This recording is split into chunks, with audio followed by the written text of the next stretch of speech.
riffs are too repetitive, the lyrics make no sense. All the songs are B-sides and the cover art's a mess. There's so much here to tear apart.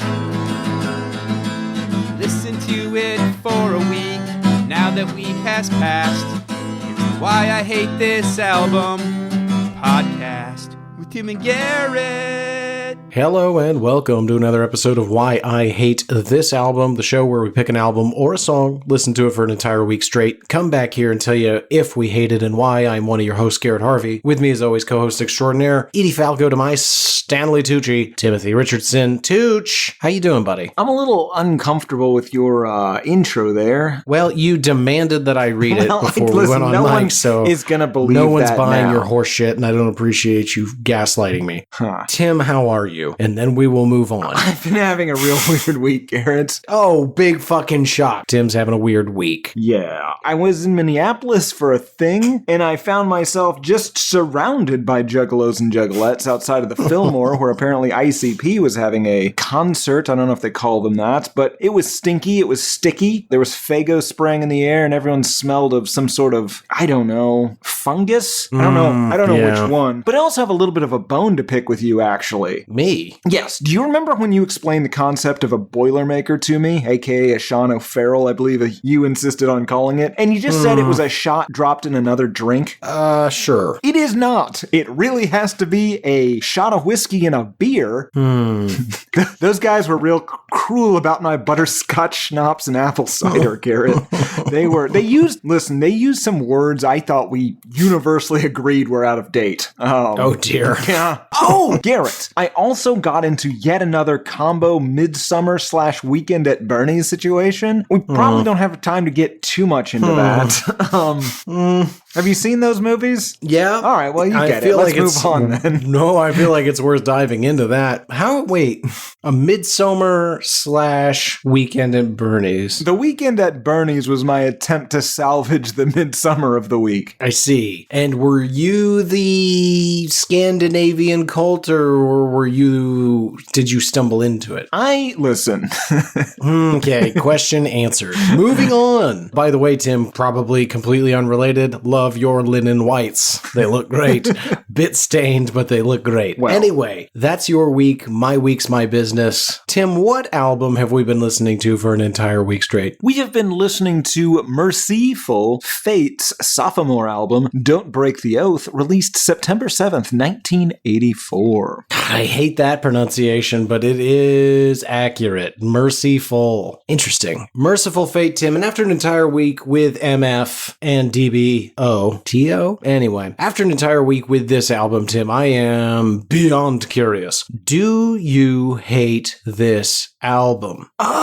Garrett, it's complicated. It really is. It really is. Because there's a lot about this album to hate. It's complicated. And I think I probably will get there, but it's also so ridiculous. I maybe not yet. I need to discuss it a little bit with you. But Garrett, more importantly than hate, I fear for the state of our respective souls after having heard this. Garrett, the devil is alive and he is dragging souls to hell with this album, and I do not intend for either of us to be tricked by the great beast. I have fortified our couch bed, living room, kitchen areas with as many Bibles as I could buy on eBay. I stole some from hotels. I have spent your last 4 paychecks on an assortment of new kicks to counteract the demonic influences that has seeped into our home this week. This album is dangerous. What about you, friend? Dangerous. Do you hate this, and what have you been doing to ward off the devil? Okay, lots to get through there. I don't really even know what order to tackle it. We'll just go dealer's choice. First of all, too much Electric Six for you. You're starting to sound like him. You definitely said, hail. Hail. Yikes. Do I hate this? Oh my, no. What? No. Let's break it down. Musically, no, sure don't. Lyrics, couldn't be stupider. Delivery, wow. Pretty funny. Now, I do have a version of this that is an a cappella version that I can play for you if you would like to really hate this album. Yeah, that doesn't sound good at all. It's not. Is that real? I mean, I've made one. Okay, so I used AI. Good. Oh, okay, then great. That doesn't mean anything. This is already off the rails entirely. So you don't hate it. I definitely don't hate it. You think you might get there. I'm curious, before we continue, Tim, what's your history here? Have you heard of Mercyful Fate before? Is this secretly your favorite band? Or is this your first week with them? Basically, no. I try to stay away from all things of the devil. As far as I know, I haven't heard any of this or the King Diamond of it all. I have heard a medley of Mercyful Fate songs on Metallica's Garage Inc. almost 30 years ago. Did not feel the need to go back 4 seconds in the intervening years. I don't think that had anything from this album on it, though. I don't know. Did not check. Fair. What about you? Has your fate been mercifully... I don't have anything. Have you heard this album before? Not this album, but it may shock you to know I have been to a King Diamond concert. Doesn't shock me at all. You mentioned this when we pulled the ball. Forgot that I did. Well, that's kind of my fastball for this week. Gonna be a tame one, folks. Yeah, it sounds like I knocked it right out of the park. Well, I think we're supposed to be on the same team. Oh. I might have just stumbled onto the problem.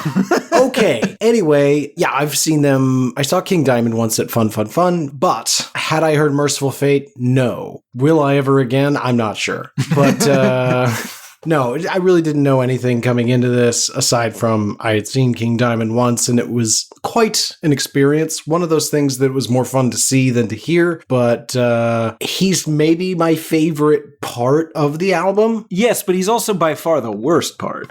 Oh, sure. Okay. Absolutely. Well, yeah, no, objectively, that's true. The lyrics are the worst part. The lyrics are the worst part. Okay. That's your history. That's my history. That is to say, we have almost no history. Couple 1-2 Mercyful Fate virgins until this week. Then we got slammed hard with it. Before we can go any further, talk about the album, why we don't hate it or soon will, we need to understand a little bit about it. So, Tim, I'm curious. Help me understand. Take me on a journey. Feed my brain. Who is Mercyful Fate and how did this album come to be? Well, Garrett, the poorly spelled Mercyful Fate was formed in Copenhagen, Denmark in 1981, where I will be going in, I don't know, some months to investigate further. Well, that's incredibly vague. Yeah, I think in March. It's going to be cold. Anyway, Garrett, the vocalist Kim Bendix Petersen, aka King Diamond, was born in 1956 and soon became a follower of LaVeyan Satanism, which of course is the belief that Satan is not a literal being, but a positive archetype representing humanity's natural instincts. You see, humans are just animals existing in an amoral universe with defiance against Abrahamic religions. Paranormal forces are of course real, with sex magic being one of the most effective ways to attain what you want. Such as podcast success. Now, that whole thing seemed to clash a bit with the imagery we're going to see on their albums, but whatever. He apparently actually believes this. He's often cited as one of the few people that seemed to not be a poseur, using a devilish image for shock value, according to Michael Monaghan's Lords of Chaos. He also told Louder Sound that he got to meet Anton LaVey at some point. He said, "It was very, very special. I got the chance to talk to him in the ritual chamber for almost 2 hours. Later that night, he took off the Baphomet symbol from his jacket and pressed it into my palm." Any of that interest you? I'm sorry, I don't know what to do with any of this. If it helps, Garrett, according to Eddie Bravo, the world is determined mostly by a fight between groups of demons, one of whom are Luciferians, the other of whom are Malachians. Now, apparently the Luciferians are the semi-okay ones. For example, Trump is a Luciferian who is mostly after, I don't know, monetary gain or something, while the Democrats, or demon rats, as he sometimes says, such as Adam Schiff, Nancy Pelosi, Joseph Robinette Biden et al., are the baby blood-drinking Malachian demon variety. Hold on, just a couple things. Luciferians good, Malachians bad. And do they worship Moloch the owl god, or is this a different thing? I think it's the same thing. Okay, and just so I'm clear, these people who are so skeptical of the mainstream and the science that we're all being fed, but they believe in demons? Well, they're probably so skeptical because the people telling them all the mainstream science and such are in fact Malachians. Now have a Luciferian tell them. They're right on board. Garrett, I don't think anyone cares about this.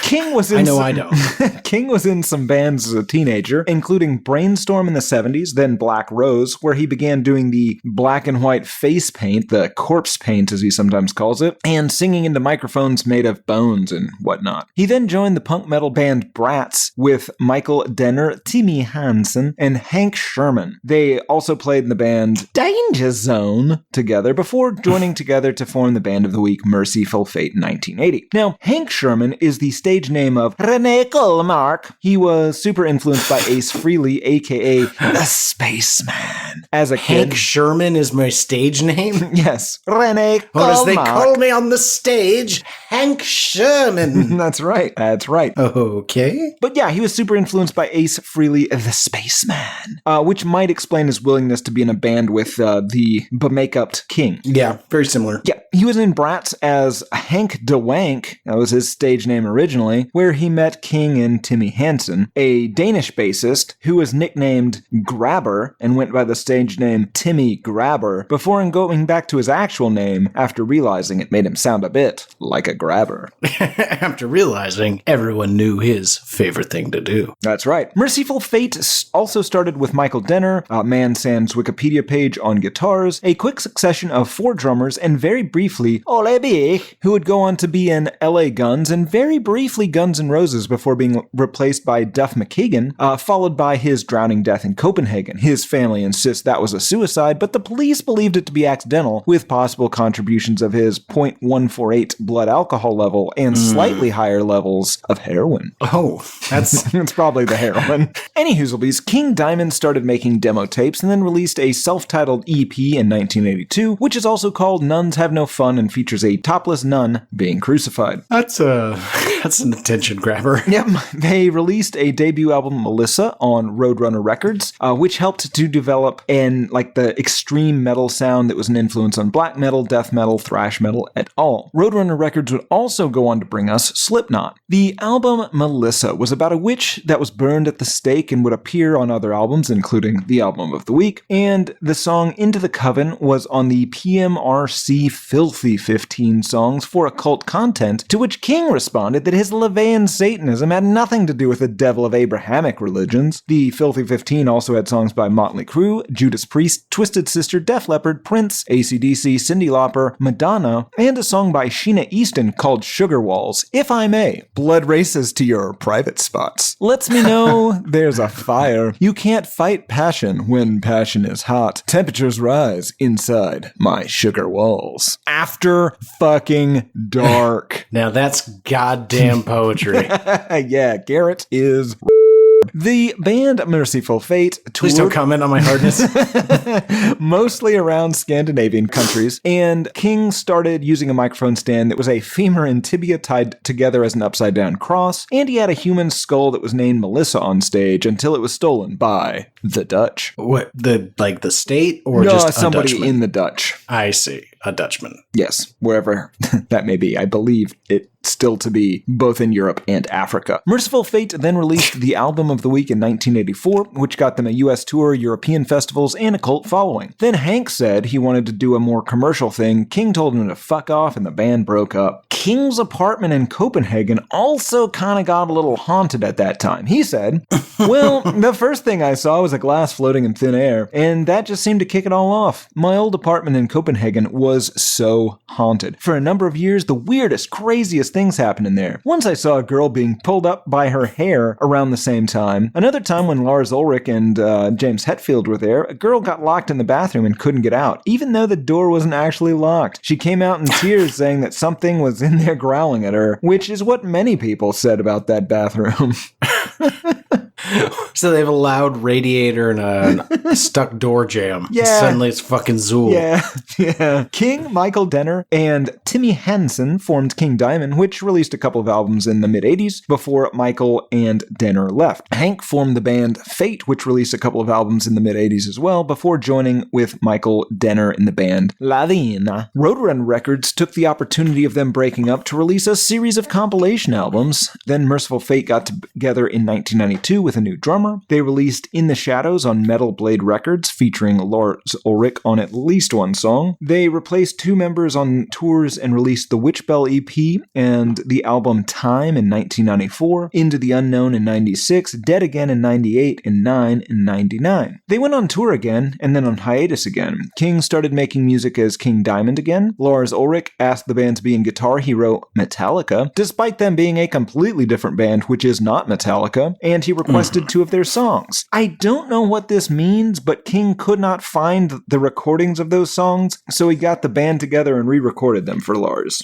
In 2010, due to King's diet and insistence on constantly smoking, a lifestyle we all wish we could indulge in, and that led to him having a series of heart attacks and triple bypass surgery. He described himself as being, quote-unquote, medically dead for 5 hours, which I think just means his heart wasn't pumping his blood Dick Cheney style, but according to Louder Sound, he did wonder if maybe he brought something back from the other side. Spoilers, he did not, because that is not a thing. Right. They continued to do sporadic shows before reuniting in 2019. Timmy died of cancer, so they replaced him. Did a first full live show as a band since 1999 in, I think, 2021 or 2022. They debuted a few new songs, and there is allegedly an upcoming Mercyful Fate album called St. Lucifer's Hospital 1920 coming in 2025 or 2026, led by an either 69 or 70-year-old King who is still doing this for some reason. That's too old. Le Face, Peace and Chaos, Dental Plan. Shia LaBeouf. Chaos and peace. Chaos and peace upon you. History, Tim. I don't want to say it was good, but it was history. It was pretty good. I got some laughs, some chuckles. That's true. That's true. I talked about the whole thing. It didn't take that long. You know, you did not dive deep into LaVey Satanism. So, you know what? Great history, Tim. I have that in the general thoughts if we don't cut it out. I've got about 4 pages of it. Okay, that's too many pages. That's at least 3.5 too many pages. Okay, that brings us to general thoughts. First thing we should say, no apologetics this week. Not a single probably cover. Not. That's probably smart. Yeah. Let's break it down. It's very easy. Let's start with the good first, right? Okay, musically. Yep. Really good. Yeah, production-wise, music-wise, very solid. Guitar solos, drum, bass, genuinely good. Basically throughout, it's way more accessible than Slayer or something along those lines. It's more of like conventional, like hard rock or heavy metal. Yeah. It was more so than I was thinking. I was assuming this was going to be a lot harder to listen to. I will say that the guitar solos are way overused. Don't spoil it. All right. The guitar solos are overused. It's the 80s, so that's bound to happen. But on the whole, pretty short, and that's nice. Yeah, they're good at this style of music. It's very listenable. Yes. The bad is everything else, I think. No, come I don't think so. on. The good, the bad, and the debatable. Let's go to the bad. The bad is the lyrics. Oh, sure. The lyrics are not good. Yes. There's a theme. I mean, it's very, very Satan-oriented. A lot of witches. Oh, we should probably say this because we have, at least according to the last round of our reports, I mean, literally tens of thousands of witches listen to this show. And we're going to make a lot of you angry this week. We're sorry. I'm scared of you. No, you're not. No, because I've got these shoes on. And the Lord in my heart. And we'll get into all that very soon. Tim, I just want to take a quick poll before we go any further. I think I know the answer. If someone were to offer you like a good sum of money to stay in a haunted house, like you would have zero issue doing that, right? A haunted house or a spook house? Haunted. A real haunted house. Like it's really haunted. Well, I already regret this. Sure. I would be afraid, yes. Never mind.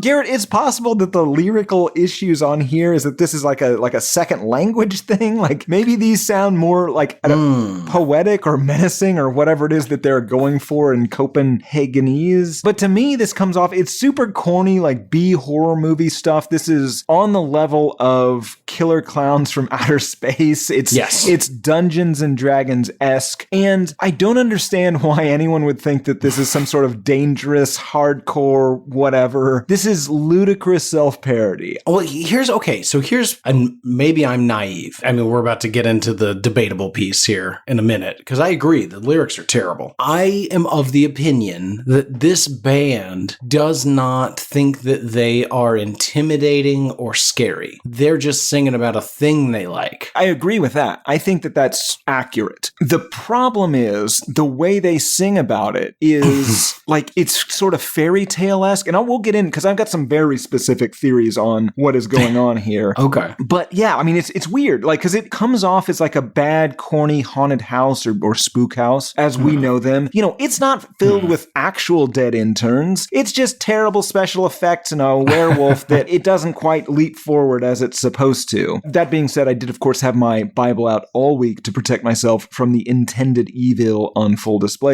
on this album. The other bad thing, this might be debatable too, the cover. Garrett. Oh, yeah.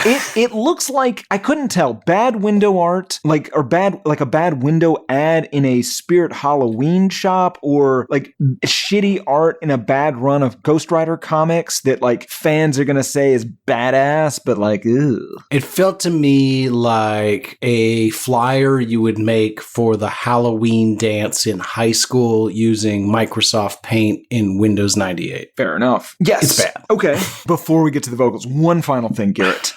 The look. I watch so many videos from their shows. It is hilarious. Awesome. Because this man insists on being dressed and face painted like an asshole. Sometimes he wears like weird, creepy attempts at like crowns or like a goat's head atop his head. But the rest of the band does not participate. And it makes him the Wes Borland of the band. And it's pretty great. Like, if Joe Brew got tired of doing the ICP makeup and Joe Utz just kept it up for some reason, or if like only the Star Child did the Kiss makeup and like nobody else addressed why only one person was doing it. It's so bizarre for one person to be like, I'm doing Halloween, and everyone else is just like, yeah, no, I'm at work. Like, I don't know if you ever had that worked somewhere where like somebody came in and like thought that the entire office was gonna dress up for Halloween and nobody else did, and that guy like clearly dropped like $1,000 on that costume.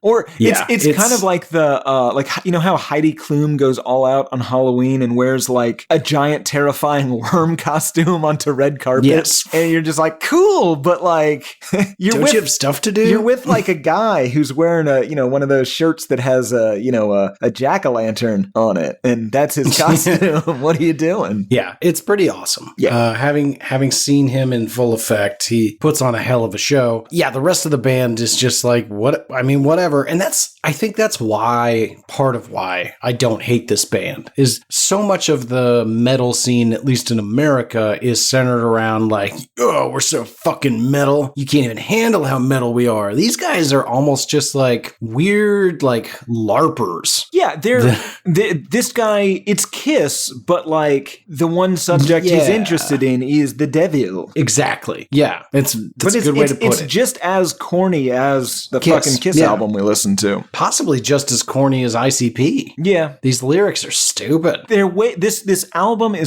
stays way more on topic though than an ICP album. That's true. Very focused. Yeah. It's interesting though, there's no profanity, I don't think, on this album. Yeah, I think you're right. It's fairly clean. Yeah. No, it never gets terribly spooky. Well, it's a little spooky. We'll get there. All right, Garrett, do your thing. The vocals. Arguably the best aspect of the album. Okay, here's the thing. Objectively, obviously the worst aspect of this album. But god damn it, it's fun. It's so crazy.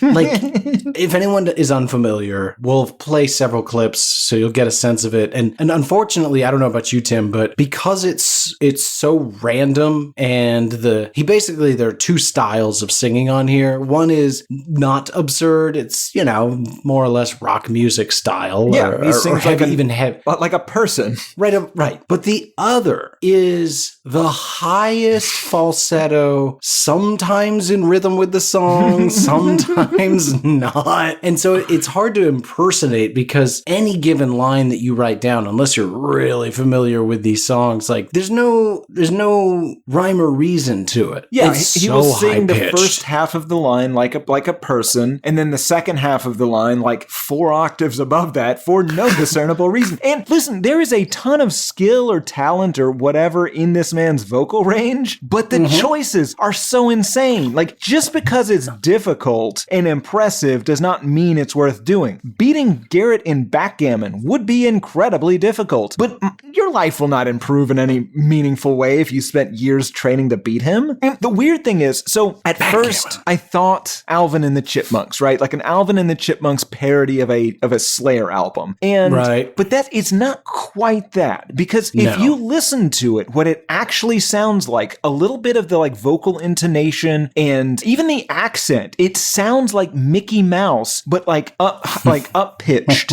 You know, like it has the like the South Park like parody of the Mickey Mouse voice, but just a little higher. It's so weird. That's not bad. That's a good sounds like. Yeah, it sounds just so incongruous to the music being played. And I guess it's probably because I was expecting, you know, like exclusively growled vocals. But because it's so weird, all week I was just obsessing over like what other pairings would be funny with this music. like the Ronnie Dobbs or, you know, some sort of David Cross like specific redneck character.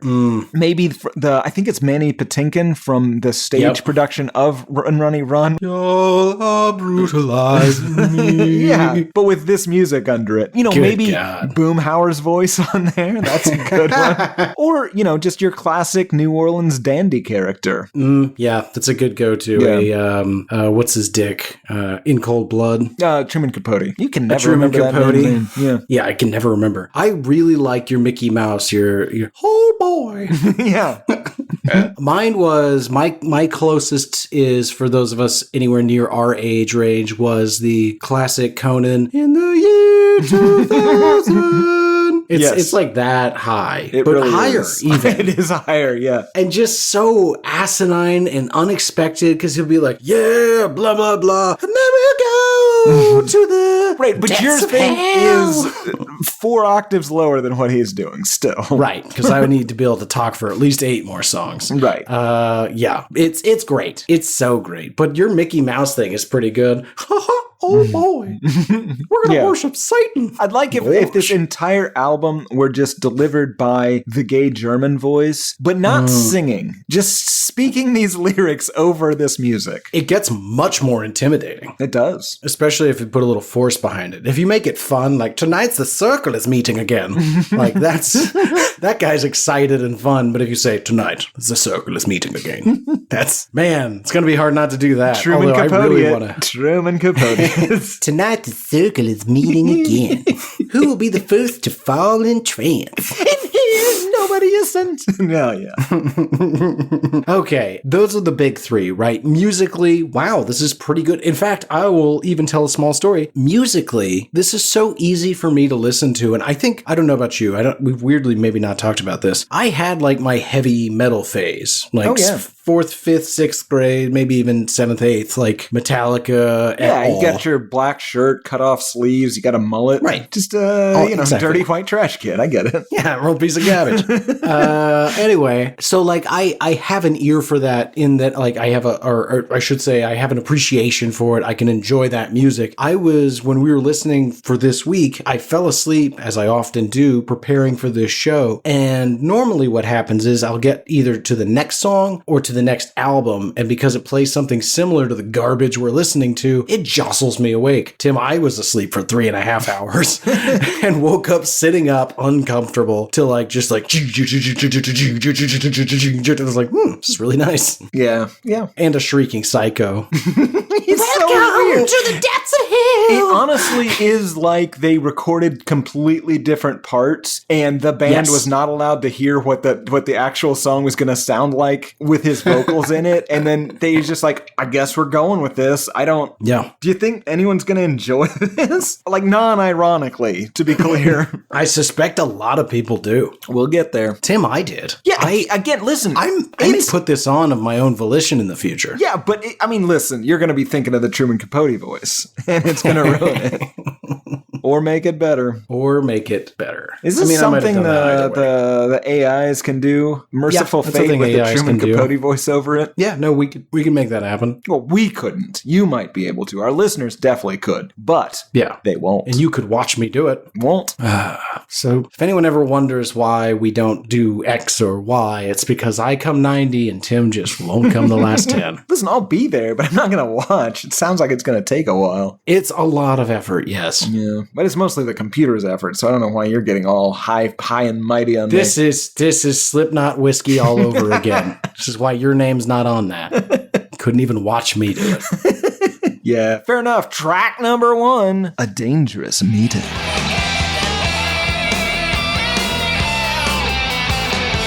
Open with some super fast guitar and I'm into it. It's standard 80s metal, and that is the first inclination when those vocals kick in that you're just like, whoa, this isn't what I expected. Yeah. It seems to be about some sort of seance, I guess. Yeah, this is a seance, but I got questions. Yes, I do too. They start off alternating again between singing like a person and screeching in a way I cannot believe anyone okayed. Tonight, the circle is meeting again. Who will be the first to fall in trance? In here, nobody is sensing the rain. Tonight, a spirit we will glance. And Okie doke. this is like, if you were going to have a Disney movie that involved witches, this is approximately what they would be chanting, like around some sort of bubbly pot. Yeah, nothing in here is particularly scary or offensive. It's definitely a seance. We've confirmed that. Sounds like it's a seance club. They may do this regularly. They're meeting again. Yeah. Nobody is sensing the rain. What do we think rain is? Oh, I think it's potentially they are, they're out in the forest, it's raining, and they're just they're getting into it, and so they're all trancing out. They can't tell. They're not really paying attention to their surroundings. Maybe. I see. I think rain is a metaphor for danger. Oh. High voltage. Not high voltage, just danger. But the last bit of it, tonight, a spirit we will glance. Sounds like they are out to make contact. Do you think they have a goal of who, or is it just anybody? I think this is anybody. You say it's a club. I mean, maybe they're meeting again, but it feels like a coven. It feels like kids at a Ouija board. Sure, absolutely. I agree. But it's something they've tried before. Right. So as they're approaching ghostly hour, 7 people here are joining hands. They think they know the spirit to appear. Contact. The table starts to dance. Okay, so it sounds like they thought they knew who was going to come and greet them, I guess. Don't know to what end, aside from harassing ghosts. Yeah, it seems mean. Just let them be. Yeah, we don't really know what happens. Like, are they answering a phone, or are they being, like, sucked into our realm? I think the latter, right? That's why they're always so angry when they get here. Oh, yeah, that makes total sense. You're up there having a conversation with Albert Einstein, and he's like, well, let me explain relativity to you, and you're like, oh, shit, here we go, and it's just like... Is that Timothy? It's your grandmother. Are you here? We wanted to say we miss you. I was talking to Einstein, you dumb bitch. Why am I dead and my grandmother is summoning me? Tragic accident. Fair enough. But, yeah, and the weird thing accident. is, it's never... Pass right by that. It's never the Albert Einstein that gets summoned, right? It's always the assholes. Right, exactly. Yeah. Time is standing still. It's a dangerous meeting. They're gonna get themselves killed. They're gonna get themselves killed. And okay, let's finish this off. Okay, because I think to get to my theory here, we're gonna need to get to the end. Okay. Tonight, the circle is broken forever. 7 people dead within a trance. In here, nobody is sensing the rain. Tonight, 7 souls are reaching hell. It continues, oh, they should have known not to play with the powers of hell. Garrett, I ask you, is this secretly Christian music? The reason I ask is because, number one, they seem to genuinely believe that this is real, which Christians seem to. And number two, they seem to be warning against getting involved with the occult. Now, that's a cautionary tale. Yeah, in my combination, that combination of beliefs sounds like a conservative Christian living in Texas in the 1980s, like satanic panic era. Because this seems like something my mom would say, right? Like, don't play with a Ouija board or a demon will come out and murder you and your friends and take all your souls to hell, which is real and, allowed by an all-powerful loving deity, instead of thinking that, nothing would happen if you get involved with the occult, like a good Levian Satanist, because you're a fucking adult and Candyman is not going to show up. Yeah, like, here's the thing. Like, oh boy, we're going to get some letters. I just cannot keep a straight face when people start talking to me about ghosts and being scared. Yeah. Like, listen, I'll even meet you halfway. Let's assume for a minute ghosts are real. And they are. You're right. Okay. But there's no reason to be scared of them, yeah. Yeah, I'm not scared of ghosts. They're ethereal. Get on my plane, bitch. Can't do anything. Go straight through me like a Swayze. Yeah, but it feels weird when they go through you. Cool sensation in your body. Sometimes it's very warm. I don't know who you've been getting possessed by. So here's my questions. Are they dead or did they visit hell? They were in a trance. I think they went to hell. I think they might have come back. I don't think they came back. I mean, it does. Well, the outro kind of maybe seems to imply that they did. It says some people have lost their way. Some people have lost their mind. Oh, yes, their mind. They gotta get themselves killed. Yeah, Still not high enough. Yeah, it's definitely not. I don't know. I don't know. We can agree it's a seance gone wrong. It seems like a cautionary tale to not mess with the powers of Satan. But what I think what King is trying to tell us is, if you're going to dance with the devil by the pale moonlight, you better know your moves. Well, at the ghostly hour. Right. I think we need to start saying the ghostly hour. But I think it's midnight. Maybe. I mean, I feel like if it was midnight, they would just say midnight. I don't. It's probably like 2 a.m. or something. Sometime they don't have like a cool thing like midnight, It's midnight, right, but we're coming up on the ghostly hour. Sure. What if it's like 9:30? If it's 9:30, you got to get first to the witching hour, then to midnight, and then ghostly hour. Wait, I thought the witching hour was midnight. No, that midnight already has a name. It's got to be something else.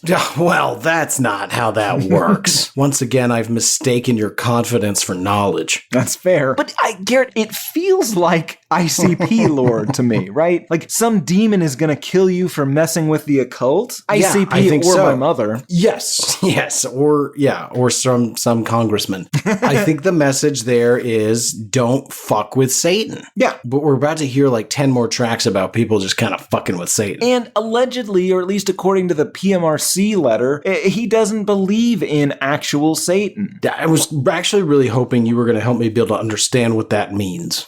So the Levian bit? Yes. So they think that God is representative of like some sort of oppressor of humanity, right? Like he was keeping them in the garden. He wasn't like allowing them to know stuff. And Satan is sort of the hero because he came and was just like, hey man, you need to rebel. Your actual spirit is to like, manifest your own destiny or whatever. And so he gave them that fruit. And then, they realized their balls were out. And so they put pants on. And then God got all pissed off because God, in their view, is the bad guy of the Bible because, he kills millions of people to Satan's like 12. Yeah. Mm-hmm. And then I appreciate that. But Satan isn't really an actual thing. He's sort of a Joseph Campbell archetype, sort of the rebellious spirit, the spirit of humanity is what if you will. So they worship him, but not really. They're worshiping the human spirit. So like Buddhism, it's more of like guidelines for living, less of a religion. It's not like Buddhism at all, Garrett. I think it's a lot like Buddhism. It's definitely not, Garrett. It is the inverse, the mirror version of Christianity. I'll ask Richard Gere. Here's the thing. You don't ask Richard Gere. That guy. I'm going to ask him. He's going to ask. No sense of humor. He gets so shitty. Yeah. Yeah. Well, I'm going to ask him because I don't really want to talk to him, but he's going to start telling me about his stupid new glasses because he always does. And then I'm going to ask him that question. Yeah. Point being, this guy kind of seems to believe in some sort of literal demons or something. Right? Yes. Okay. So we're on the same page. Track number 2. Nightmare!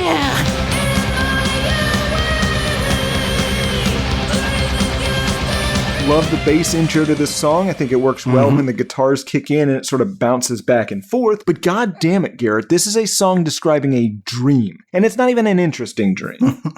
Yeah, it sounds a little bit like the song Ace of Spades, more super falsetto. So, a lot of theories here. We'll read some lyrics before we start throwing it down, because this is a 6-minute song. It begins, "Am I awake or is this just a dream? I had a nightmare. Some sort of vision?" Well, I had a nightmare. Some sort of vision! It's obnoxious. In the best way. "I was stuck in an empty room when the black book appeared. The lights were dim, but the face in the book was in daylight. Eyes of fire staring at me. It's the eyes of a woman." So there's a book in a room and a lady in the book, and the face is lit in daylight. And then she steps out of the book, and I see on her spirit stepping out of the book. Right. "I hear her calling for her coven to come. There's a light in the doorway, entering shadows whose number is 13. They do the sign of the devil's seed." Gross. Lots of questions here. So this is a dream, right? Yes. Okay. Is it possible that one of the characters from the previous seance or song returned from hell having seen a horrific vision, 8-foot-tall ant monsters leading the human race into slavery to build who knows what kind of giant colonies for their young? Some sort of pyramid, I would assume. As ants are wont to do, but a big one. Big enough for 8-foot ants and human slaves. But anyway, they return to Earth haunted by the visions they've seen, and every night they have a dream, and in this dream there is a room, and in this room there is a book, and in this book there is a face. And it's the devil posing as a woman stepping out of the book and reminding him that he someday will return to that ant-filled hell. Yes. Okay. Let's see. Song continues. "I'm in the middle of a magic ring. Somebody tell me what's going on. Only we know the secret of the curse that you bear." That's what makes me think maybe this dude is, marked by the beast to someday return to be feasted upon in the giant red mandibles of our ant overlords. I mean, we all are. Oh, God. Those of us not wearing the correct footwear. Right. Just a quick reminder for anyone who's not up to date on the lore. Tim is still of the belief that your footwear is, what's the word I want here? Deterministic. Commensurate, or no, deterministic's not incorrect, but like quality footwear is an eliminating, what's the word I'm looking for here? You must be wearing quality footwear to be accepted into God's salvation. Yes. According to you. According to, Don't say the Bible. All right. I guess Back I don't to have this anything song. to say then. "Listen, they sing, the coven sings. Night after night I hear them sing. No, they're still here. I can hear them again. Night after night I have this dream." Which brings the question that I have for you. Do you think you would go crazy if you had the same dream every single night? No. I don't either. I don't think I'd care. Yeah. I mean, maybe it's a good dream. I guess if it was like a truly terrifying dream. Yeah, 'Cause, but this as we isn't. mentioned, we're not scared of ghosts, but in my dreams I'm terrified of ghosts. Dream Tim is scared of all sorts of things that regular Earth Tim isn't. It's because there's less rules for Dream Tim than there are Earth Tim. Yeah. I will say, I used to have a recurring dream that did disturb me. I think this happens to kids. Those little like blue and white divider things when you're swimming lanes or swimming laps at the pool? Yep. I had a recurring dream that I was at a swim meet and those dividers turned into giant snakes. Oh, fun. Yeah. I used to have a recurring dream where night didn't exist and no. Wait. It was always light out, and what night was is your eyes would start dimming until you'd go blind for like 8 hours at night, and then they would slowly come back, and I was horrified by this. God. Yeah, it's terrifying, right? Why are your dreams a Robert Heinlein nightmare? Mine is a totally normal little kid dream. Well, I guess, Garrett, because, I was born to people that broke an oath. Get a fucking... it's terrifying. Like, I can... What? Okay. Let's see. Song continues with a lot of laughing and... You are insane! insane! 4 times in a row. Yeah, it sounds like a child chanting about being insane. They really just let King just go off on this part, and they shouldn't have. It does not serve the song. And then, for whatever reason, there's this sort of spoken growled word thing where he just growls, "You're only living on borrowed time from your fate." And it's the only time this voice, I think, is used on the album. What's the deal? I don't know. I think it's Satan, maybe? Oh. Well, I don't you'd know, think 'cause if it was Satan, he would make far more appearances. You would think. And it's the only semi-intimidating moment in the whole album. It doesn't fit. We should mention there's then a ripping guitar solo for the next 50 seconds. Yeah. And that's how they end the song for some reason. And we get to track number 3, Desecration of Souls.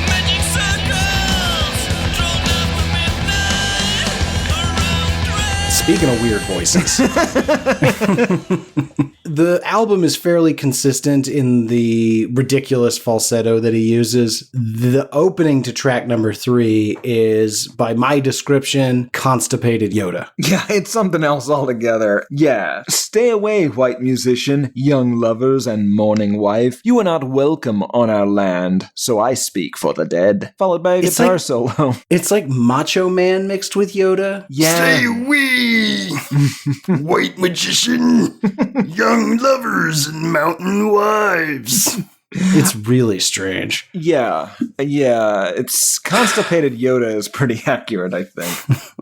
In any event, I think this is some sort of cantankerous groundskeeper at a graveyard who is listing all of the different people he would like to stay out of my graveyard. Yeah. It's weird, though, because, again, it's so cartoonish and dumb that it sounds like I don't think that somebody that thought, like, was a Satanist or whatever, that would actually write this. This is the kind of, like, imagery that somebody that was imagining, like, the satanic panic would have imagined a Satanist doing. It doesn't, like, magic circles drawn after midnight. See, clearly not the ghostly hour or the witching hour. Magic circles drawn after midnight around graves to be opened. He'll use a wand to raise a body. He'll ask the questions and he'll burn the remains. It's desecration of souls in their holy air. Well, okay, I have questions. He sounds like a wizard, possibly some sort of witch. They are doing ceremonies in the graveyard, allegedly raising bodies, and then I assume once you raise the dead, there's no way to re-kill them, and so they just burn them to make them shut the fuck up, and possibly for fun.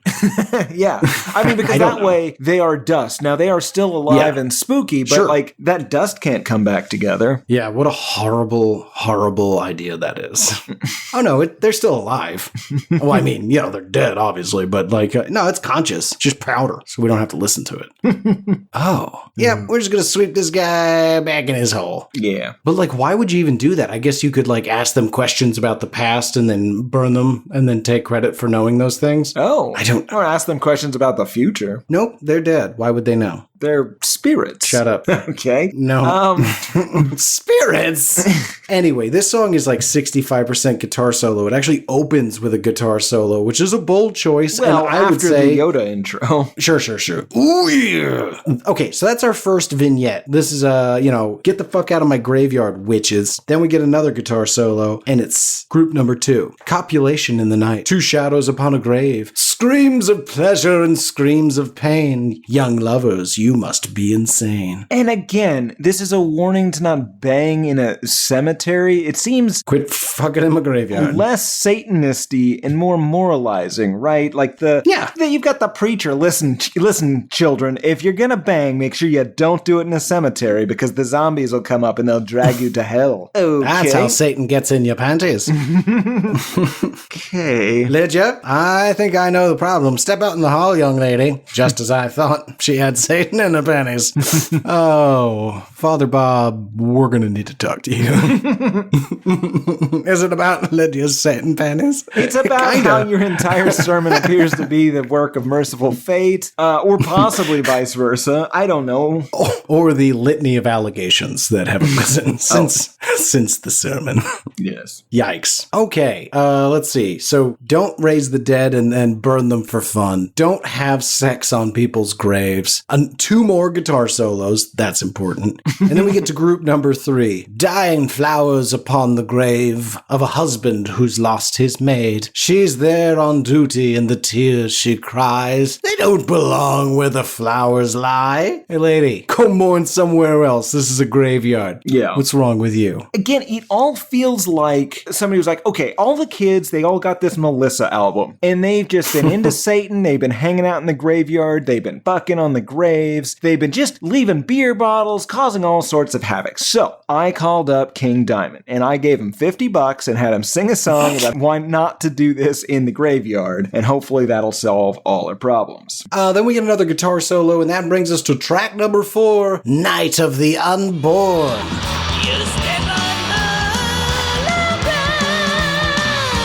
Garrett, I kept reading this as Night of the Unicorn every time I got to I know, this. what is that? But yeah, this is sung entirely. This is the one that made me think Mickey Mouse specifically, especially this first verse, that I forbid you entrance here. You step on hallowed ground. Don't you see this chapel? Shut up, hold your tongue. They must rest in silence. It's the rebirth of the unborn. Tonight is the night. The spirits of the unborn will play tonight. The unborn will play tonight. Oh boy. Mm-hmm. And, okay, so if it's like this is a Night of the Living Dead situation. But Fetuses. Right. Right. Okay. Night of the Living Fetuses. Right. So this is their pitch for the most upsetting zombie movie ever, right? And this, to be clear, these are not our ideas. These are not our words. These are theirs. This is a zombie movie where, I don't know, does the zombie movie, is it, okay, let's just say, like, I don't want to throw out the old Bobo word. So let's say it's a zombie movie where the virus only affects fetuses. So you've got, little baby zombies in there just clawing their way out. And then, it's worse, right? Yeah, no, well, it's worse and better. It's worse visually. It's way better if you wanted to sell this to a studio. Honestly, it might be better visually, too. Yeah. Anyway, let's move on, Garrett. This is probably the first song my mom wouldn't be into. Depends on what they mean by the unborn. Maybe, okay, so maybe, okay, this is still a Christian album, right? This is the song about the revenge of the aborted fetuses, Garrett. That's what my notes say. Oh, okay. Yeah, that's Night of the Living Feti. And these are all of the forgotten children. Army of the forgotten and the damned. Those who God chose to take before they could ever have a life. Lord knows why. And those whose parents chose to kill them before they could have a life. And they're taking their revenge both on God and his man so that they can rule on what I assume will be a very grim and probably height-adjusted world in the future with Satan. It's terrifying. I think we should at least pitch it to Netflix. They've been buying all sorts of dreck recently. What'll be fun about editing this episode is what words did we bleep? None. Oh, heavens. It's their words, Garrett. We're not saying any of this. We're just reporters. Still, That's true. You can't blame the messenger. Still, I probably will have bleeped at least 2 of them. Okay. Now imagine zombie fetuses while I read this next verse. They will dance around the chapel. It's a feast for the dead. They will make a fool of the priest, and the dead boys' choir will sing a song for the dead, to whom life has just begun. Life of the unborn. This one's for the unborn. I mean, it all but cosigns everything you and I just said. Absolutely. Did you know 13 days have come and gone since we had the 1st of June? Here's my theory for this. June 14th is, of course, King Diamond's birthday. I think Obviously. the band forgot to get him a birthday present, so he wrote this in to be like, hey, guys, 2 weeks since the 1st of June. 14 days since the month of June. The boy shall celebrate a birthday soon. What's up? What is all this in the middle here? I like the unborn, the dead, rising. Yeah, that's what's metal. This business in the middle, King? The birthday boy wants to go to putt-putt. Yeah, you just list a couple of things you'd like to have at your house. Well, at least the birthday boy would, and a couple of venue options for dinner and a movie. What? Jurassic Park 3D is playing. It's a limited time, and I really want to see it with Satan. Hey, did we forget his birthday? What makes you think that? I love this album. Then we must not move on before we mention what happens next, because the sheer hubris and the audacity to ask for this level of patience is galling, impressive, and I say this, I relent. There are 5, folks, count them, 1, 2, 3, 4, and 5 guitar solos in a row. Distinct guitar solos. Yeah, it's very distinct because it bounces back from Michael Denner and Hank Sherman. Yeah, it's a shred off. Yeah. It's crazy. It's asinine, and I wouldn't accept it from anybody but Mercyful Fate. But that does bring us to track number 5, The Oath. So, okay, we start off with some thunder and organ and chanting before the band kicks in, but apparently this song is almost entirely stolen from a band called Covens. They have a song Satanic Mass on their 1969 album Witchcraft Destroys Minds and Reaps Souls, which again sounds kind of like a Christian music warning of these things. Kurt Cobain loved it. They pioneered the horn sign and inverted crosses in music and such, but apparently the vast majority of this is just the lyrics to that. Yes, but that one's a spoken word, whereas this one is sung like a jackass. Yes. But yeah, I mean, it is somebody else's song. It's almost word for word a cover, I believe. But we'll get into it, see what's going on. By the symbol of the Creator, I swear henceforth to be a faithful servant of his most puissant archangel, the Prince Lucifer, whom the Creator designated as his regent and Lord of the world. All right, Amen. Garrett, I need you to hold your Bible as I hold mine to get us through this song, because this is where it gets a bit evil and dangerous. Dangerous for our souls, Garrett. Oh, God, the power of Christ compels We're gonna you. have to bleep a little bit of this, because I do not want on the record Jesus Christ to hear me say these words. I deny Jesus Christ, the deceiver, and I abjure the Christian faith, holding in contempt all of its works. As a being now possessed of a human body in this world, I swear to give my full allegiance to its lawful master, to worship him, our Lord, O Satan, and no other. It's, again, what is this? Okay, this is one of the only songs that I have a true blue theory, and I'm worried at how closely it seems to align with your Leviathan or Levian, I don't know which one it is, your Satanism. So, Well, Leviathan Satanism is a whole other thing. There is a great beast in that one. sorry. Anyway, your Satanism here, I theorized, what if God didn't create the earth? What if a God stumbled onto earth, a la, say, Bender Futurama style, and was just like, and everyone was like, oh, it must be God. And he was like, oh, yeah, I'm your Lord and Savior, and I'm gonna like fuck with you guys and kill you for funsies. And Satan was like, hey, that's real fucked up, dude. Maybe don't do that. And he's like, shut up, Satan. And Shut up, Satan. Shut up, Satan. And so he was cast out. And this is where I have to rely on you, unfortunately. How did hell get created? Do you know? Oh, I don't. See, because he just gets kicked out. Now, 1/3 of the angels, of course, go with him. I assume they build it, but I don't think it ever specifies. Right. Like, because, it Honestly, makes sense I that think John Milton built most of it. John Milton, I see. It occurred to me that it makes sense there'd be a heaven. God's got to put his pillow somewhere. But, like, who made hell for Satan? And, like, why would Satan get to keep his powers? Yeah, and I don't understand why he'd make it all, like, hot and spooky. It's probably... Have you ever been to a sandals resort?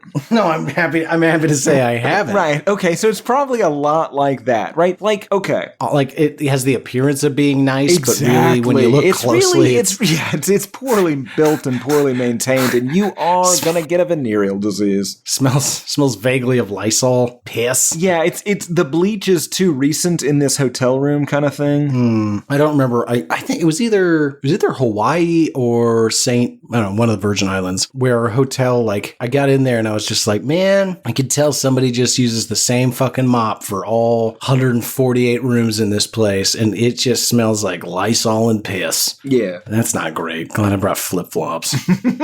Just like, you pay for a nice hotel room, but, they make it tile for obvious reasons. You're right on the beach. I get it. But, like, you gotta recognize you can't clean everybody's bathroom and their room with the same mop. Yeah. Smell like piss. Yeah, and honestly, honestly, if you're just making everything tile, you're just daring somebody to piss everywhere. I was going to try to avoid our trip to Puerto Rico, but if you want to get into it, I don't. We can. I don't. All right, back to the oath. In the name of Satan, the ruler of the earth, open wide the gates of hell and come forth from the abyss. By these names, O Satan, Leviathan, Belial, Lucifer, I will kiss the goat. Nobody, first of all, no one ever asked anyone to kiss a goat, but this feels so cartoonish and dumb. Like, I just kept thinking of, like, this is Spinal Tap or possibly Spinal Tap on The Simpsons, just, we salute you, our half-inflated Dark Lord. I think this is part of why Satanism never really took off. It's silly. Yeah. Bad symbolism, poor marketing. Yeah, but here's the thing, Nobody wants to kiss the Christianity goat. doesn't have better symbolism. They have the same symbolism, they just say it's bad. Yeah, I don't know. They're selling it better. I'll say that much. Nobody ever told you to kiss the goat in front of Jesus. They make you kiss that shrivelly man, you know? Yeah, that is terrible. Yeah, right Kiss on the the ring. mouth. Every time you go to the Vatican, right on the mouth. Kiss a Marge. It's like kissing a raisin. They do seem to think that Satan is a real guy, though, right? Yes, and that Okay. he's going to be the ruler of Earth. Well, he is. What do you mean? For 7 years, Garrett, and then the reign of Jesus is for 1,000. Read your Bible. I got you that Bible not just to protect you from this dark, dark album, but also for you to, educate yourself. It's going directly underneath the couch bed. Well, that's okay. That's okay. And I mean, if you're sleeping atop it, I'm sure you're absorbing some sort of something. Like a vampire in his dirt? What are you talking about? I don't know your reference, actually. That is not enlightening. Oh, vampires are supposed to sleep over their, like, home dirt, I think. So they bring a little box of dirt with them to put under their coffin. Doesn't matter. I'm not a vampire. That's clear. I'm not a vampire. No, you are aging far too rapidly to be Okay, that the is immortal a hurtful undead. sentence. I am very young for my age. You look I like very the No, don't say that. All right. I won't, but you do. What were you going to say? What were you going to say? You know what I was going to say. I'm not going to Some say sort it, of though. leather I'm glove going to or get slapped. some sort of Track Walton number Goggins. 6, Gypsy. I see them gypsy wagons left in the snow. What were you going to say? Garrett, is the word gypsy a slur in general now? Gosh, I don't know if I'm the one to ask. Okay. Because I know if you say, like, somebody gypped me, that's a slur. But, like, That is a slur. this song wouldn't work very well if it was called A Person of Romani Descent. Yeah. Fucking liberals. I'm ruin everything. very concerned we're about to say a slur a bunch of times, but I don't know that it is. We're going to say it. Yeah. We're This not is called scared of you, gypsy. Gypsy. Actually, that's not true. I am kind of I'm scared of gypsies. terrified of them. Right, which is, I guess, the reason it is a slur, right? Listen, we could sit here and debate it all day. It's clear we never get to the end of this thing. Let's get into the song. It begins. But, sillier somehow. Sillier and higher, that is this album. I want to pull a chord. This magic winter night, I see a light. Again, I hear that tune, some sort of croon. Oh, no, no, no. Oh, my brain. Oh, whoa. Oh. I see them gypsy wagons left in the snow. Oh, I must see that lady. I have to know. Gypsy woman, let me inside. He does the vocal effects like the Armenian bastards from the System of a Down, but like with his high pitch thing added in, and it's so crazy, Garrett. Yeah, well, I mean, I wish that I had the patience and time to put in more samples of this guy singing, because it's hilarious. Oh, you but do? I just, no, not doing that. There's no. Really, though, if you want to make the episode good, you No, could. don't do things like this to me. You know what will happen, and then I get crazy, and then start getting the giant nets out, and got to pause the podcast for a couple of weeks for corrective measures, and I don't want to do that. I have no idea what you're talking about. Of course not. You're usually in a coma for most of it. Oh, God. No. Okay, we do not need to put anything extra in if it involves me going back into the wall. Yeah, you know what? Never mind. Let's say I did that. That's better. Anyway. Okay, so there's like some wagons trapped in the snow, and this guy's like, oh, it must be the local gypsy wagons. I'll go inside and have my fortune taken. It does seem like a slur, right? It feels that way, yes. Yeah. Song continues. Oh, my son, you were never gone. You are the devil's child, and so am I. This is why you never get your fortune told. They always say you're the devil's child, and but also their child. Yeah, and they need to borrow money, so they need to buy a caravan. It does seem like a slur. Yeah, so this gypsy claims to be this child's mother, but also sister, and her father's Satan. Again, it feels like they believe that crystal balls are real and gypsy curses are real, and they might get you if you don't read your Bible often enough. This seems like a song that my mother would have written. Right, to scare like 9-year-old Tim away from Satanism. Or from gypsies, which... Wow. Yeah, history has been pretty clear about that. Probably bleep at least some of that. You can bleep me, Tim, but you can't bleep the records. They were the first to be rounded up.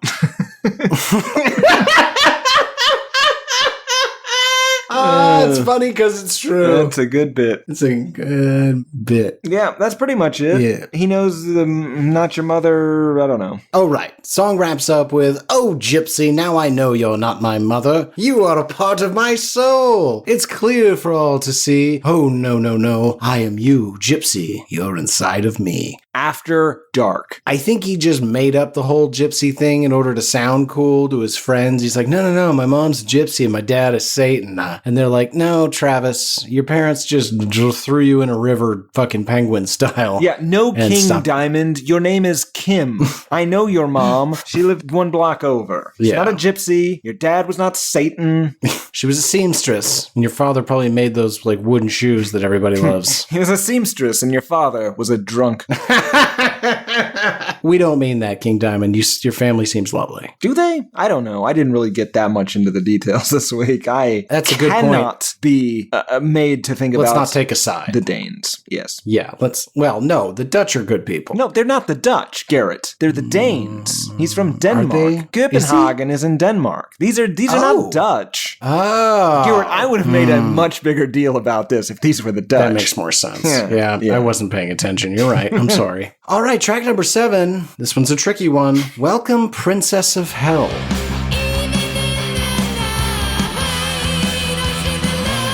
It's multiple princes. Yes. Not a singular princess, right? It is correct. Welcome, Princes of Hell. Correct.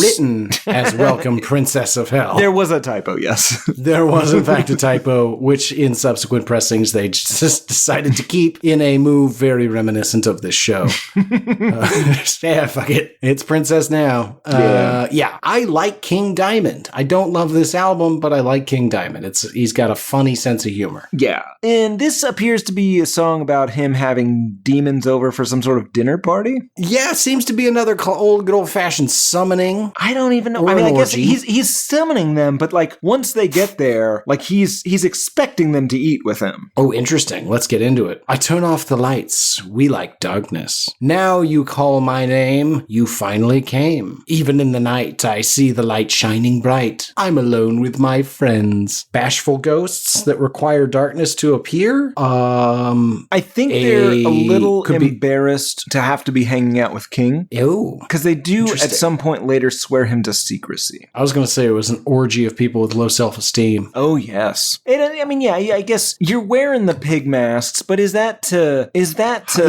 like a heighten? Yeah, or to hide, or is it like a weird political statement? I don't know. Oh, I don't know. I feel like an orgy should almost be like eating fried chicken. Turn out the lights and just go to town and figure it out later. You are, and this is true, disgusting. Which part? I'm sorry. Where did I lose you? No. I'm just remembering your fried chicken behavior. I remember you eating French fries so quickly that you bite your own fingers. That has nothing to do with what we're talking about. Because you mistake them for French fries because of the speed at which you're eating French fries. Yeah, what's your point? I've seen you. I mean, listen, when we were in Austin, we had an amazing fried chicken place. I don't remember what it was called. You would always get it because I did not have any money. And I only got scraps because you would go through this goddamn box and I mean, it was one of those things, like, you've seen like a lion just like feasting upon the entrails of a gazelle, and you're like, it's horrible, but it's also kind of beautiful. Okay, I do not co-sign this. I know. This is all very rude. Now I see you clear. We raise our glasses. Welcome to my house, princes of hell. Even in the night I see the light shining bright. I'm alone with my friends. Alone with my friends. It's a ghost dinner party. It is. He's hanging out with them, and they are his only friends. No one else showed up to this dinner party, so he had to, he's got some ghost ringers at his dinner party. All right, Tim, you can invite 3 ghosts to a dinner party and nobody else. Who are the 3 you're picking so that they get along with each other? Oh, they Or have to don't. get along. They don't have to get along. Just, consider that they're going to have, it's you and 3 ghosts. Interesting. They all have to be dead now, or Yeah, can this yeah, be they like have to a be dead wishful now. thinking situation? No, you can't wish Okay. somebody dead. You know how that ends. Wish granted. Jesus. I mean, Rasputin is an obvious choice. You'd want him there. Is he? Yeah, he is. Yeah, he is. Especially now that he, no longer has that member. Oh, he's threatening Right. me Well, with that member. And we're not going to get into whether or not his ghost body has a wiener. I was going to, for some reason, say Abraham Lincoln. I feel like that'd be an interesting conversation. He would have a good conversation with Rasputin. No, I'm not sure I want Rasputin at the table. Well, who else? I feel like you, knowing that this was going to be the question, should have thought this through better. You're getting it in real time. We're this jazz, baby. Let's see. Who Oh, else? probably Kurt Cobain. I feel like that'd be No. a terrible conversation. Yeah, he would just get all high and mighty with Abraham Just Lincoln high. for some reason. Or just real do you high think on there's heroin. ghost heroin? Well, no, there has to be. see. It depends. Is he in heaven and hell? If he is in heaven, that implies the existence of ghostly heroin, because what else would be his heaven? Interesting. I think there's no ghost heaven. Sorry, no ghosts heroin. And his heaven is not needing heroin. Oh, his stomach just doesn't hurt? Yeah. Yikes. That's fucked up. I'm probably going to delete this whole thing because it's not Yeah, it didn't really bear fruit. Did it? yeah, just, Didn't work out. Just got weird. yeah. Heroin-y. I will bring in here my crystal ball. I will gaze. You will know what is to come. It seems to be some sort of fortune-telling party. Yeah. So do the ghosts know what's going to happen? Or is he telling the ghosts what's going to happen? Because that seems wrong. Because they're dead. Yeah, well, I mean, I assume they know what's going to happen. It's a crystal ball situation. But it's more interesting to me, though. I'm amazed of what I've seen tonight. I won't tell a living soul they would not believe. Welcome, princes of hell. So I think that the ghosts are all just like, hey, man, don't like name us if you're going to. In fact, don't tell anybody about any of this. But if you do, definitely don't call us by name, because we do not need to be associated with King Diamond. Benjamin Franklin, they'd take me off the money. Yes. Never will I break the oath I gave. I hail you again in Satan's name, princes of hell. He kind of does break that oath because he's definitely telling us all about what he was doing. That's true. Even in the night, I see the light shining bright. I'm alone with my friends. We will be back. We will be back. This has, to me, this is, okay, he's back at school on Monday morning. He didn't get invited to any of the cool parties. Everyone's talking about how awesome their party was.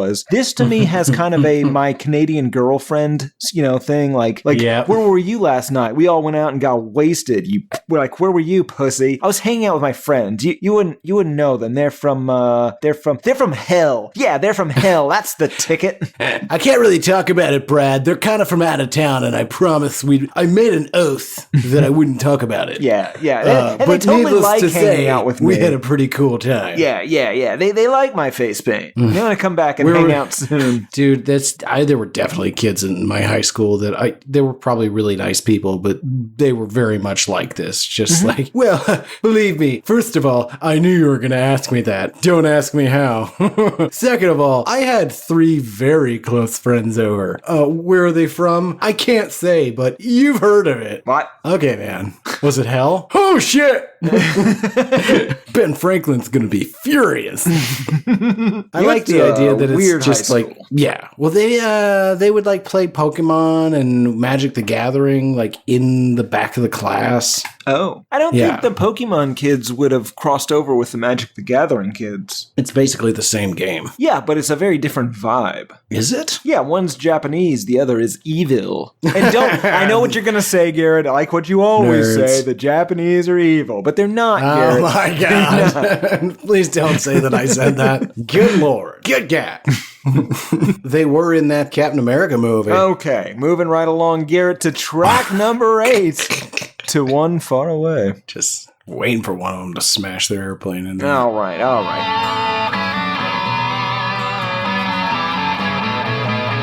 This is, Garrett, I think this is an amazing song because it is the shortest. It does not have any lyrics, but not having any lyrics is not to say that it does not have vocals, because it does have vocals, Garrett. It has high-pitched wailing vocals all over the place. They're just not saying anything.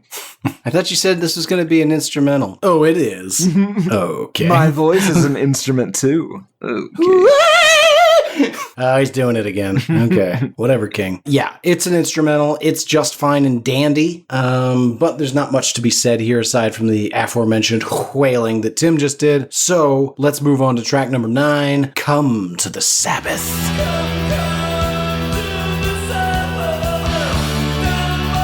This has a real Spinal Tap feel to it. Well, sure. It's allegedly about an annual meeting of witches with the devil. Right, but it's not, because none of those are real things. Sure, but let's pretend for a minute it is, because, show. But I was unaware that witches were even meeting with the devil. Like, this is the thing that we've danced around, haven't really gotten into until now. We maybe mentioned it up top. To me, witch lore and devil lore never really, intersected.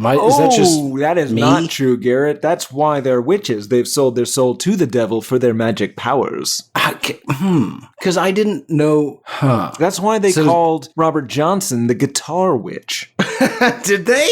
No, what? I don't think so. I just never really associated the devil's in charge of magic. Well, some magic comes from the devil, yes. Okay. Dark magic does, certainly. I feel like you're making this up as we go. So there's an annual meeting of witches with the devil. Is he doing this like in every time zone? Are they all meeting in one big place? Doesn't make a lot of sense. I mean, if you're the devil, you're probably pretty busy. You just have them, find somewhere in like Massachusetts or something. They all get together in the woods. You show up once. Orgy. Right. Now, can the devil be in more than one place at once? Nope. Interesting. I would have said yes to that. No. He's more like Jesus. He can only be one place at the other. I mean, I assume that there's a... Right, I thought Jesus was everywhere. No. You're thinking of the Holy Spirit. Now, what I'm saying is, if there is a Holy Spirit, there's probably an unholy spirit. It's the opposite. It's the Holy Spirit for these for the Malachians and the... But I'm so uncertain of what the Holy Spirit is that to try to dive into an unholy spirit definition is just, it seems unlikely. Well, it's a very poorly defined character. It really is. Father, I mean, I still get hung up on this whole God and Jesus are the same, but not. I don't see what's so hard about that one. What? It's so confusing. Anyway, back to Come to the Sabbath. The opens with a lot of and they're great. And they says, come to the Sabbath, down by the ruined bridge. Witches and demons are coming. Just follow the magic call. Why such a shitty location? Oh, you're Satan. Right, but that's what he likes, right? He likes Jesus likes nice bridges and nice towns. The devil, the opposite of Jesus, likes the rundown bridges and the woods and the, kind of shady parts. He likes that bad part of Gary, Indiana. I mean, get a fucking ballroom at the Radisson. I guarantee you, it'll be spooky. They always are. What's that stain? Is it punch or the scene of a murder? Trick question, it's both. Yeah, somebody was murdered with punch. I was waterboarded with Kool-Aid. What a weird way to go. Probably gonna clip that and put it on the end. This is a stupid album. It's a stupid episode. Song continues, come to the Sabbath down by the ruined bridge. Later on, the Master will join us, called from the heart of hell. Do you think he talks in the same pitch as he sings sometimes? Because I would. If I could do that, I would just like every like third sentence would just be in that voice for no reason. I think it should be exclusive. I'm so glad you could join me. Dude, no one's around. You can. I have to sound like this. Oh, I gotta go. You paid for the whole dinner. Yeah, that's cool. I'm just gonna go. The doors are locked. I don't get a lot of company when people hear my voice. Maybe that's why he's got to have all those demons and ghosts over for dinner. Just having a conversation with the fucking, I don't know, who's a cool dead person? James Gandolfini. And all of a sudden you get sucked into King Diamond's house so you can have fucking beef stroganoff and hear about his day. And I told him I rented it for the full 2 hours, but he said that he had to go after 1 hour, and when I went outside, someone had stolen my bike seat. I just want to go. How did you summon me? Can ghosts die? Yes, it's very painful. I've got to stop keeping all those ghost guns around. He's so lonely. Oh, fuck. What were we even talking about? I don't know. Track number 9. I thought we were already, yeah, that's right. All right, so a bunch of sad, lonely kids are under a bridge. They're summoning the Antichrist. It starts to feel at some point like he's into Satan. Like, you know how we often accuse Christian bands of being like into Jesus, like sexually? This kind of feels like the same thing. He says, "My sweet Satan, you are the one," at some point in this song. He does. I think it's the last line of the whole fucking song. Let's see. He says, at first we light up a fire, and then we hail our Lord. 2 candles, a black and a white, are placed upon the altar. North, south, east, and west. And so we clean the air. High priestess invoking the devil. Infernal names are spoken. Little known fact, Satan loves candles. Insists you mix fragrances. Always two, never the same. And he does not like those candles that they're making now that smell like bacon and everyone's so into, but really they, smell like garbage. Right, they smell like chemicals that vaguely smell like bacon. No, they don't. That's the trick, Garrett. You're Stockholm syndroming yourself into thinking that they smell like bacon, and they don't. Smells like bacon, huh? I don't think so. I spent $11. Smells like bacon, right? Sure does. God. Alrighty, song continues. The ceremony's proceeding. It's time to grant your wishes. An evil curse on the priest who took the life of Melissa. Now we must close up the ritual, read the Enochian key, and so it will be done. Amen. Now come. Tim, what the fuck? You want to know what the Enochian key is, right? Unfortunately, I sort of know what the Enochian key is. It's a set of 19 invocations of the Enochian language, central to Enochian magic. God damn it, often you do know used what to it is. evoke or open gateways to different mystical realms, including elemental realms and the 30 ethereals. You know, now I'm hearing what I typically do, and I don't Yeah, it's care. awful, isn't it? Welcome to my world. I like that character. Yeah, I just need a ghost gun. He's like a higher-pitched Gilbert Godfrey. Gross. That wasn't his real voice. What? Gilbert Godfrey. Oh, yeah. He didn't actually sound like this at all. Yeah, I know. Oh, I don't fucking know what you know. He was from England. No, he wasn't. He was from Brooklyn. I didn't think he was from England. Anyway, Garrett, that's how this no. album did, or that's how this album, that's what was on this album. How did this album do? Beautiful transition, Tim. How did it do? No idea. It hit number 66 on the German Official Top 100. Unclear how it did anywhere else, including the Dutch or the Danish. The Danesmark. Ah, there it is. Great. What did people think of it? Well, we don't have a Robert Christgau review, but there are 785 total reviews on Amazon, 4.8 out of 5 stars on average, 91% 5-star, 1% 1-star. If I might start with Drew Boyle from 2000. In a word, this is the most unholy music ever recorded. One listen, and you will be guaranteed a place in hell. The pearly gates will never open for you once you swear the oath. Contrary to popular belief, the lyrics aren't childish or stupid, but instead explore all aspects of the occult, while the guitar work is simply amazing. This is Diamond's best work. Long live the king. 5 out of 5 stars. I'll have you know this is neither childish or stupid. Yes, that review is titled, "You Are Not Evil Unless You Own This Disc." God, it's so silly. It is very silly. It's great. Like, this is like baby's first metal album. Yes. I Yes, it think is. like my nieces would love this album. We'll find out. My brother's not going to love the. No. I've made them listen to it. He's not but going to particularly care that he's going to have to listen to it either. He's not in charge in the car. Uncle Garrett is. Oh, Unky Gary. Yeah, that's what you keep saying, and the rest of my family and me will continue to say, no, thank you. Any other reviews, Timothy? Oh, I've got so many more. Garrett, Irate God damn Badger with a hoe says, this album led to my favorite tattoo ever. I've got this friend who's obsessed with King Diamond. He takes great pride in his Don't Break the Oath tattoo. It looks like a piece of Count Chocula cereal surrounded by a cartoon flame. In order to get an idea why he mutilated himself like that, I tracked the album down and gave it a listen. Okay, the tat is still a terrible life decision. It looks goofy. Album is freaking amazing, start to finish. 4 out of 5 stars. Amazing. 4 out of 5 stars. That I love it when somebody gets like super emphatic and then throws 4 stars at it. Is it a typo or do I have a different definition? Like, what do they have what's above amazing? I don't know. You'd think that if it's an amazing album and you get to see a stupid tattoo on your friend, that would be definitely 5 stars. Yeah, it'd be like if you were super into like Sublime and then got a Sublime tattoo. Oh, god damn it. It took me so long to get that fucking tattoo off my back, Garrett. That was an so big. early mistake. Gabrielle Gorney from 2013, WWKDD. Use this as a reference in case you forget. Don't break the oath. Word. 5 out of 5 stars. What's the oath exactly? I think it's all that Satan stuff, but in case you forget and you seem to have forgotten, just remember WWKDD. Yeah, I mean, it's tattooed on my inner lip now.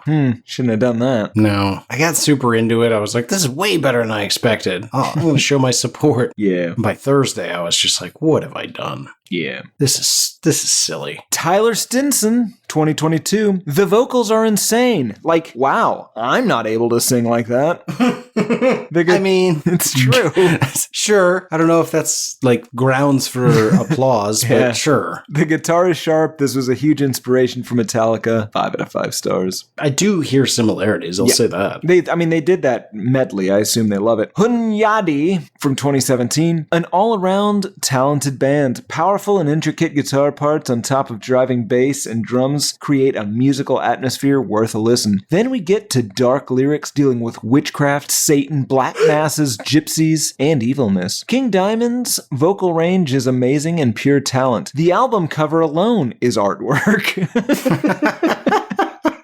He goes on, but that's why I read that one. That's good stuff. One more, Garrett. This is by Jeff Kedvirtis. It's entitled Lucifer is Proud from 2003. Enough can't be said about this work of satanic art. It totally kicks ass all the way through, and King Diamond's vocals are at their best. It even has my favorite Fate song, Come to the Sabbath. Every track is excellent, and the song The Oath has to be one of the most satanic songs I've ever heard. Even the cover art is hella bitchin'. You can't go wrong with this album. Satan commands you to buy it. 5 out of 5 stars.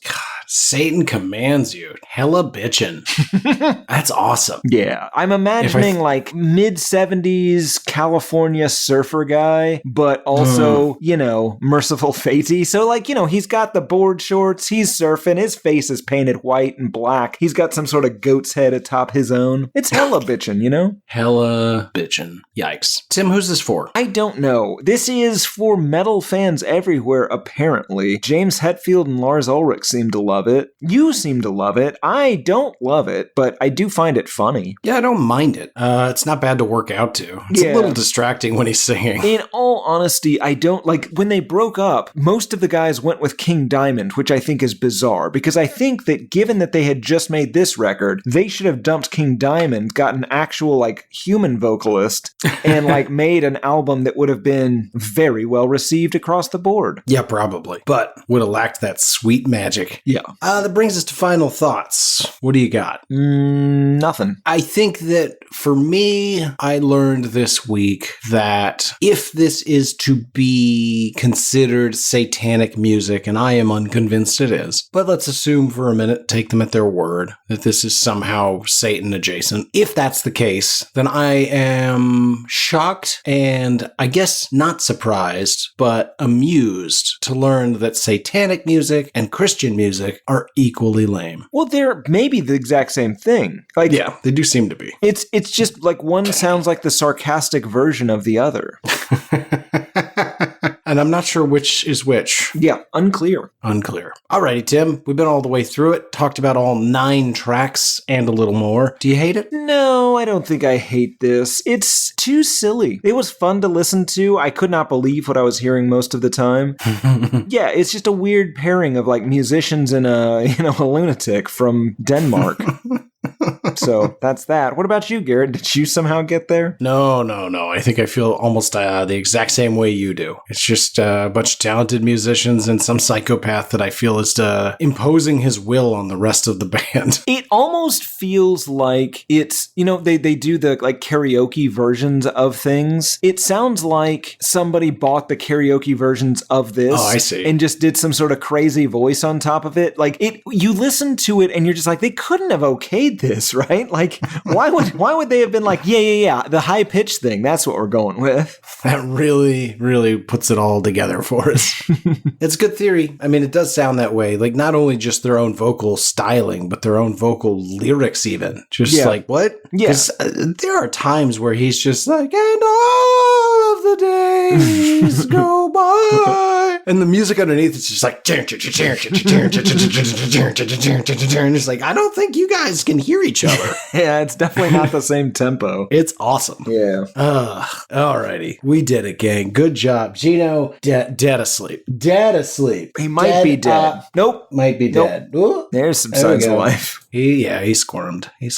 Almost fell out of that chair. We're gonna, guess what? Next week, we're going to a stool. No backs for Sleepy Pete's. I'm 76. Well, I'm tired of paying for you to sleep on the job. If he's been telling you he's 76, he's way underestimating his age. Tough to tell, undocumented employee. No, he's not. No. Ooh. Garrett, we're living in dangerous times. He might get deported. Well, that's a risk I'm willing to take. Oh, bring it, Ice. We'll leave him out on the curb like rubbish. Nah, that's all right, Gino. We'll hide you in the walls like a carpet. Okay. Not in a carpet, though, right? No, like a Tim. Okay, let's wrap this thing up. Folks, you can find us on the internet. Instagram's at hatePod. Twitter's album hatePod. I'm G Harvey Tweets. We got subreddits, Discord servers. Emails, hatePodMail@gmail.com. Hatepod.com to get redirected to every episode we've ever done in every format you could want. You can download it, remix it, make it your own. Take it home, sleep with it. We don't care. But please reach out to us. We enjoy hearing from you, and rate, review, subscribe, all those things. Tell your friends about it. Force them to download it and just say, I'm going to check back in a couple of weeks. And if you're not still downloading it regularly, we're going to have a problem. That's all we ask. And, write an email or two. hatePodMail@gmail.com. For this week, though, that's going to do it. We'll be back next week with a single, but we're not going to tell you what it is yet. You'll have to go out to Instagram to see the announcement. Look at that. That's called the old bait and switch. No, it's Cross not. Tim's promotion. shaking his head. Yeah, that's it. Tim's shaking his head pretty violently. No, it's called cross promotion, not bait and switch. Neither baited nor switched. Okay, but that's going to do it for this week regardless. So I have been one of your hosts, Garrett Harvey. I have been the other Timothy P. Richardson, and on June 20th, 2025, Garrett P. Harvey said, yeah, my mom is a lot of things I don't like, but she's no clown whore. That's tough. Oh, right. And that she's poor little not, boy. in her defense. Yes. Also, that poor little boy you saw with that clown whore. Yeah, I mean, he was Being embarrassed. dragged to a juggalo meeting. Yeah, sticky syphilitic concert he had no interest in.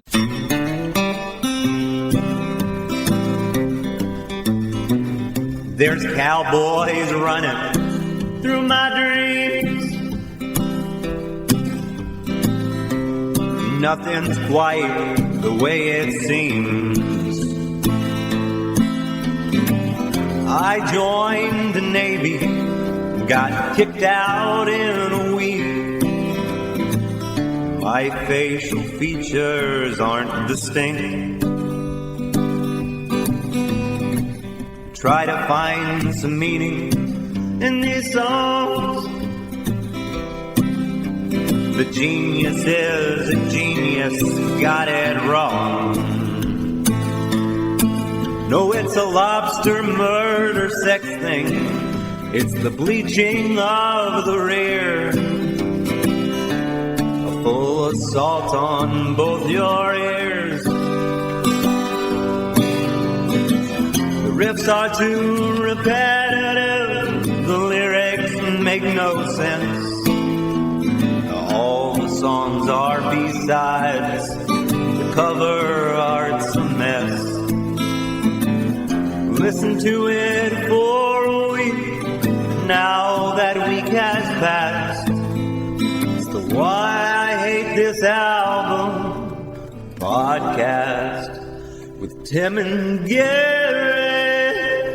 I was waterboarded with Kool-Aid.